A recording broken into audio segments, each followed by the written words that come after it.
सेठ RT. Agarwal Hindi higher secondary school. विषय वाणिज्य व्यवस्था और संचालन। कक्षा 12। मैं H.O. अग्रवाल ऑनलाइन एजुकेशन में आपका हार्दिक स्वागत करता हूँ। दोस्तों, पिछले वीडियो में अपने ने कर्मचारी व्यवस्था का महत्व सीखा था। आज अपने कर्मचारी व्यवस्था की प्रक्रिया के अंतर्गत भर्ती के बारे में जानकारी प्राप्त करेंगे कि भर्ती किसे कहते हैं और उसके आंतरिक एवं बाह्य प्राप्ति स्थान कौन कौन से हैं। कर्मचारी व्यवस्था की प्रक्रिया के अंतर्गत एक उद्योगपति के अनुसार अच्छा, अनुभवी, कल्पनाशील, विश्वासपात्र कर्मचारी व्यवसायी संपत्ति के समान हैं। व्यवसाय इकाई के प्रारंभ से कर्मचारियों की भर्ती का कार्य महत्वपूर्ण हो जाता है। किसी प्रकार की जान पहचान, भ्रष्टाचार और रिश्तेदारी छोड़कर तटस्थ रूप से उचित योग्यता, कुशलता और ज्ञानी तथा निष्ठावान व्यक्ति की कर्मचारी के रूप में भर्ती करनी चाहिए। इसलिए वैज्ञानिक भर्ती की पद्धति का उपयोग करना चाहिए। तो देखते हैं भर्ती किसे कहते हैं। भर्ती निरंतर चलने वाली प्रवृत्ति है। नई इकाई की स्थापना हो, चालू इकाई का विकास हो, कर्मचारी त्यागपत्र दे और मृत्यु या निवृत्ति जैसे कारणों से प्रत्येक इकाई को भर्ती करनी पड़ती है। देखो, भर्ती कई कारण हैं। प्रश्न आ सकता है 1 नंबर का कि भर्ती के कारण क्या क्या हैं। तो नई इकाई की स्थापना हो, चालू इकाई का विकास हो, कर्मचारी त्यागपत्र दे या निवृत्ति या मृत्यु हो जाए, इन कारणों से भर्ती करनी पड़ती है। और इन्हीं कारणों से भर्ती निरंतर चलने वाली प्रक्रिया भी है। जैसे कि अपने माइक्रोसॉफ्ट टीम ने भी आपको समझाया था। देख लेते हैं अर्थ भर्ती का कि भर्ती अर्थात कर्मचारी को ढूंढना और उन्हें नौकरी के आवेदन के लिए प्रोत्साहित करने की प्रक्रिया। भर्ती यानी कर्मचारी को नियुक्ति करना नहीं, भर्ती मात्र कर्मचारी को ढूंढने की और उन्हें नौकरी के लिए आवेदन करने के प्रोत्साहन की प्रक्रिया है। दूसरी एक व्याख्या अपने पास है विशाल अर्थ में भर्ती की कि योग्य समय पर, योग्य संख्या में, योग्य स्थान के लिए योग्य योग्यता वाले व्यक्तियों को प्राप्त करने की प्रक्रिया अर्थात भर्ती। 2 व्याख्या है दोस्तों, दोनों में से कोई एक व्याख्या अपने सरलता से लिख सकते हैं। पहली क्या थी कि कर्मचारी को ढूंढना और उन्हें नौकरी के आवेदन के लिए प्रोत्साहित करना। और दूसरी कि योग्य समय में, योग्य संख्या में, योग्य स्थान पर योग्य योग्यता वाले व्यक्ति को प्राप्त करने की प्रक्रिया अर्थात भर्ती। अब अपने बात करते हैं भर्ती के प्राप्ति स्थानों की। कुल 2 प्राप्ति स्थान हैं, आंतरिक प्राप्ति स्थान और बाह्य प्राप्ति स्थान। बोर्ड में 5 नंबर का प्रश्न यदि आता है तो कोई एक ही प्राप्ति स्थान आपसे पूछा जाएगा, या तो आंतरिक प्राप्ति स्थान या तो बाह्य प्राप्ति स्थान। प्रश्न इस प्रकार से आ सकता है कि भर्ती का अर्थ बताकर आंतरिक प्राप्ति स्थानों की चर्चा करें, अथवा दूसरा प्रश्न ऐसा आ सकता है कि भर्ती का अर्थ बताकर बाह्य प्राप्ति स्थानों की चर्चा करें, अथवा मात्र सूची आ सकती है 2 नंबर में कि भर्ती के आंतरिक और प्राप्ति स्थान बताइए। 2 नंबर का प्रश्न जिसमें आपको 6 आंतरिक और 6 बाह्य प्राप्ति स्थान बताने होंगे। तो चर्चा करते हैं कि आंतरिक प्राप्ति स्थान कौन कौन से होते हैं। तो पहला है पदोन्नति देकर, दूसरा है स्थानांतरण द्वारा, तीसरा है कर्मचारी के मित्र या सगे संबंधी को अवसर देकर, चौथा पहले निकाले गए कर्मचारी को वापस बुलाना यानी कि रिकॉल, पांचवा है पदोन्नति के साथ स्थानांतरण, और छठा है प्रतीक्षा सूची जिसे वेटिंग लिस्ट भी कहते हैं। बाह्य प्राप्ति स्थान कुल 7 है। विज्ञापन द्वारा, रोजगार विनिमय संस्था के द्वारा, शैक्षणिक संस्थाओं के द्वारा, मजदूर संघ के द्वारा, ठेकेदार के द्वारा, दरवाजे पर भर्ती और आधुनिक पद्धति। इस प्रकार से कुल 7 बाह्य प्राप्ति स्थान भी तो आइए चर्चा कर लेते हैं कि आंतरिक प्राप्ति स्थानों के बारे में और बाह्य प्राप्ति स्थानों के बारे में, जिसमें पहला है पदोन्नति। सबसे पहले पदोन्नति की व्याख्या देखते हैं कि पदोन्नति की व्याख्या क्या होगी।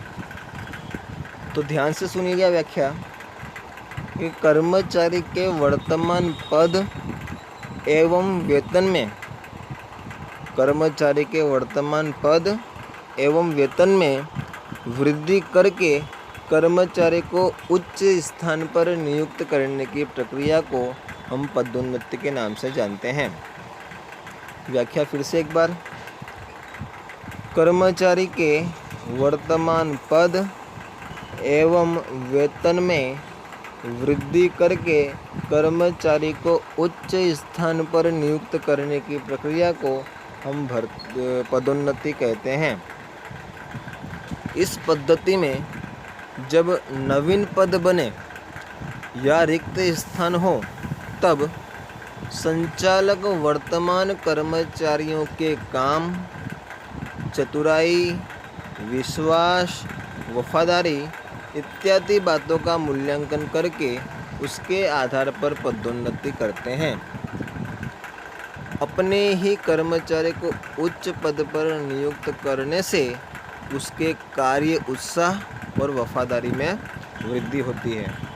पदोन्नति के कारण कर्मचारी के वेतन, उनका पद, अधिकार और दायित्व में भी वृद्धि होती है। कर्मचारी को इंग्लिश में प्रमोशन कहते हैं। तो प्रमोशन क्यों होता है, प्रमोशन किसे कहते हैं? तो प्रमोशन में होता क्या है कि उच्च स्थान पर ले जाते हैं और उनके वेतन तथा पद में भी क्या होती है, वृद्धि होती है। दूसरा है प्राप्ति स्थान में स्थानांतरण द्वारा हम कर्मचारी की भर्ती कर सकते हैं। सबसे पहले व्याख्या ध्यान से सुनिए। कर्मचारी के वर्तमान पद एवं वेतन में वृद्धि किए बिना, ध्यान से सुनिए, कर्मचारी के वर्तमान पद एवं वेतन में वृद्धि किए बिना कर्मचारी को एक स्थान से दूसरे स्थान पर नियुक्त करने की प्रक्रिया को हम स्थानांतरण कहते हैं। पदोन्नति में वर्तमान पद एवं वेतन में क्या होती थी, वृद्धि होती थी, और यहाँ पर किसी भी प्रकार की वृद्धि नहीं होती। किसी भी प्रकार का परिवर्तन किए बिना कर्मचारी को एक स्थान से दूसरे स्थान पर नियुक्त करने की प्रक्रिया को हम स्थानांतरण के नाम से जानते हैं। इकाई के एक विभाग में कर्मचारी की कमी हो, ऐसी परिस्थिति में इकाई के अन्य विभाग में आवश्यकता से अधिक कर्मचारी हो, तब अधिकता वाले कर्मचारी की योग्यता ध्यान में रखकर योग्य स्थान में स्थानांतरण करने से कर्मचारी की कमी को दूर किया जा सकता है, अर्थात कर्मचारी की भर्ती की जा सकती है। तीसरा है दोस्तों, कर्मचारियों के मित्र या सगे संबंधियों को अवसर देकर। इकाई में रिक्त होते स्थानों की पूर्ति के लिए वर्तमान कर्मचारियों को सूचना दी जाती है कि वे उचित योग्यता वाले अपने सगे संबंधी या मित्रों की सिफारिश कर सकते हैं। उनके पास से आवेदन प्राप्त करके भर्ती की जाती है। अपने सगे या मित्रों की भर्ती में सहभागी होने का अवसर प्राप्त होने से वर्तमान कर्मचारियों के उत्साह और जोश में वृद्धि होती है और वे गर्व का अनुभव करते हैं। चौथा है, पहले निकाले गए कर्मचारी को वापस बुलाना, अर्थात रिकॉल। जब भूतकाल में जो कर्मचारी इकाई में कार्य करते थे उनको किसी कारणवश निकाल देना पड़ा हो या अपनी इच्छा से वे कर्मचारी चले गए हो, तो इकाई में जब कर्मचारी की आवश्यकता पड़ती है तो ऐसे अनुभव और ज्ञान वाले कर्मचारी संचालक वापस बुलाकर भर्ती कर सकते हैं, जिसे अपने रिकॉल कहते हैं। यानी कि पहले जो कर्मचारी को अपने ने किसी भी कारणवश निकाल दिया था, उन कर्मचारी को इकाई में वापस से नियुक्त करना। इसमें एक शब्द छटनी भी आता है दोस्तों, जो कि किताब में नहीं दिया गया है। छटनी अर्थात आर्थिक मंदी के कारण या आर्थिक स्थिति डगमगा जाने के कारण यदि कर्मचारी को सामूहिक रूप से इकाई में से निकाल दिया जाए तो उसे छटनी के नाम से जानते हैं। तो ये भी एक नंबर में जो है दोस्तों आ सकता है कि छटनी किसे कहते हैं अथवा रिकॉल किसे कहते हैं। तो रिकॉल के लिए तो जो कर्मचारी नौकरी छोड़कर चले गए उन्हें इकाई में वापस से नियुक्त करने की प्रक्रिया को रिकॉल अथवा पूर्व निकाले गए कर्मचारी को वापस बुलाना कहते हैं। 5वां है पदोन्नति के साथ स्थानांतरण। इस पद्धति में इकाई के वर्तमान कर्मचारी को इसी संचालन के अंतर्गत अन्य स्थान पर चलती इकाई में कर्मचारी की कार्यक्षमता और अनुभव को ध्यान में रखकर पदोन्नति के साथ स्थानांतरण किया जाता है। जैसे कि मनपसंद शहर या अपने गांव के पास पदोन्नति के साथ स्थानांतरण किया जाए। इससे कर्मचारी के कार्य उत्साह और जोश में वृद्धि होती है। इसकी व्याख्या भी अपने देख लेते हैं। व्याख्या क्या है कि कर्मचारी के वर्तमान पद एवं वेतन में वृद्धि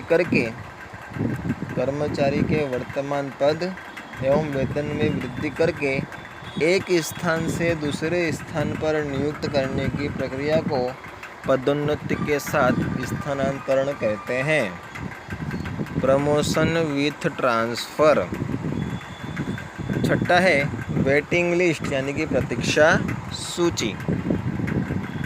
भूतकाल में विज्ञापन देकर भर्ती की गई हो तब आवश्यकता से अधिक उम्मीदवार चुनकर आवश्यकता अनुसार उम्मीदवारों की भर्ती करके शेष उम्मीदवार की एक सूची तैयार की जाती है जिसे प्रतीक्षा सूची कहते हैं।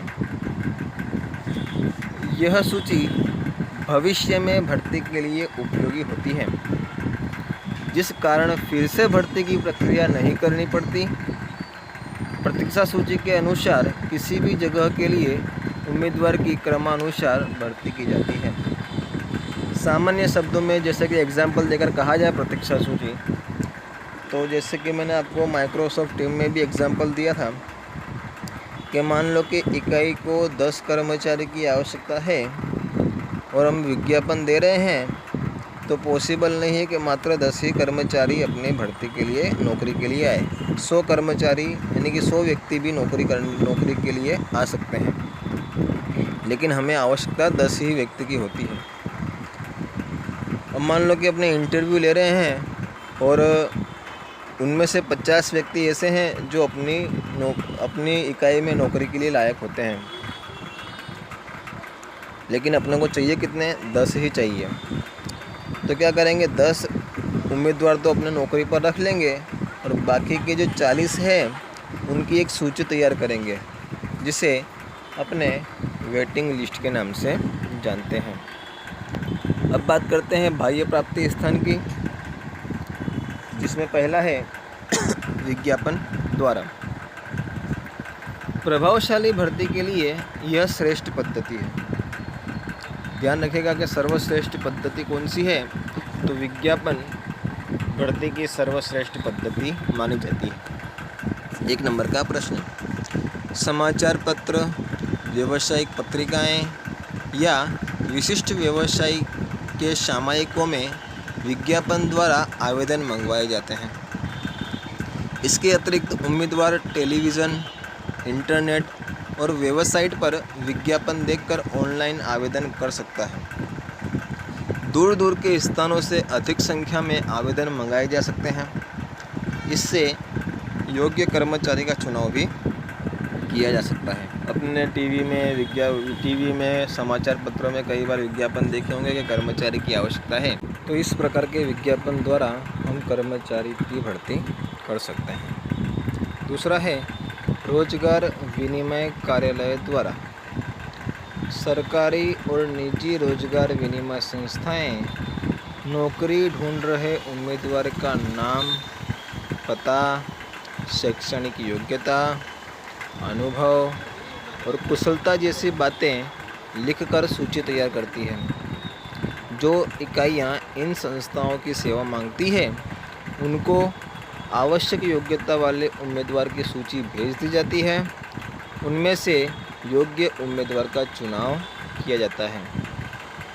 अपने अहमदाबाद में भी मेघाणी नगर में रोजगार विनिमय संस्था है, जहां अपने कक्षा 12 के बाद अथवा 10 के बाद अपना नाम रजिस्टर करवा सकते हैं।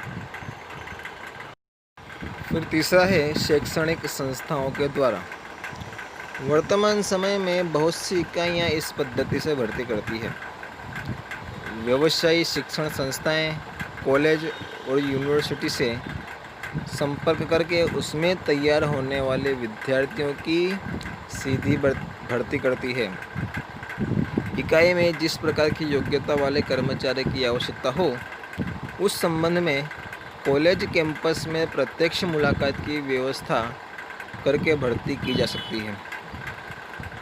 कई बार कॉलेज में आपने देखा होगा कि कैंपस लगे हुए हैं इंटरव्यू के लिए, डायरेक्ट सीधी भर्ती होती है।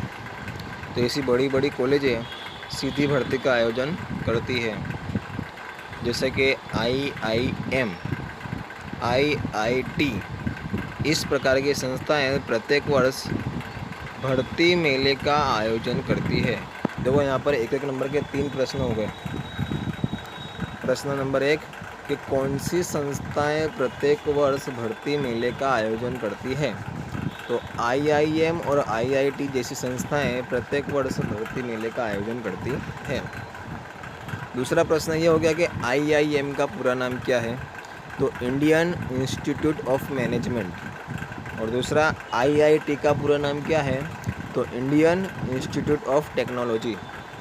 दोस्तों ध्यान रखिएगा, बोर्ड की एग्ज़ाम में यदि हमको फुल फॉर्म आते हैं और हमें इंग्लिश की स्पेलिंग सही से पता नहीं है तो हमें हिंदी में लिखना है। जैसे कि अभी स्क्रीन पर दिखाई दे रहा है, IIM का पूरा नाम हिंदी में लिखा हुआ है। इसी प्रकार से अपने को हिंदी में लिखना है।